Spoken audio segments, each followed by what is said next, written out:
ஜெய் ஜெய் சங்கர ஹரஹர சங்கர.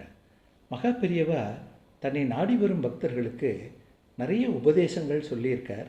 அதில் முக்கியமாக சிலவற்றை ஒரு வரியில் நம்ம இப்போ பார்க்க போகிறோம். இதில் சொல்லியிருக்கிற மாதிரி நம்ம வாழ்ந்தால் நாமும் நம்ம குடும்பமும் சிறப்பாக வாழலாம் அப்படிங்கிறதுல எந்த சந்தேகமும் இல்லை. அந்த உபதேசங்கள் என்னன்னு ஒன்று ஒன்றா பார்க்கலாம். நாமும் நம்ம சுற்றியவரும் நலமாக வாழ கடவுளை வேண்டுங்கள். குலதெய்வத்தை ஆண்டுக்கு 2 முறையாவது தரிசனம் செய்யுங்கள். தேய்பிறையில் செய்யும் வழிபாடு பிரச்சனைகளை தீர்க்கும். வளர்பிறையில் செய்யும் வழிபாடு வளர்ச்சியை கொடுக்கும். எப்போதும் ஈர ஆடையுடன் வழிபாடு செய்யக்கூடாது.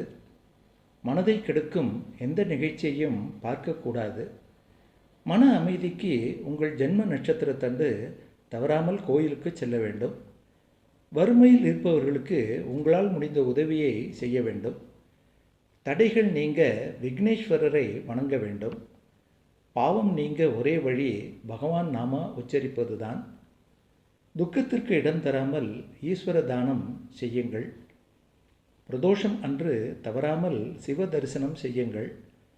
தினமும் பகவானுக்கு நைவேத்தியம் செய்துவிட்டு உணவு உண்ணுங்கள். எளிய முறையில் பூஜை செய்தாலே பலன் அதிகம் கிடைக்கும். அன்னை தந்தையை சிறப்பாக பார்த்து கொள்ள வேண்டும். பசு பராமரிப்பு நம் கடமை.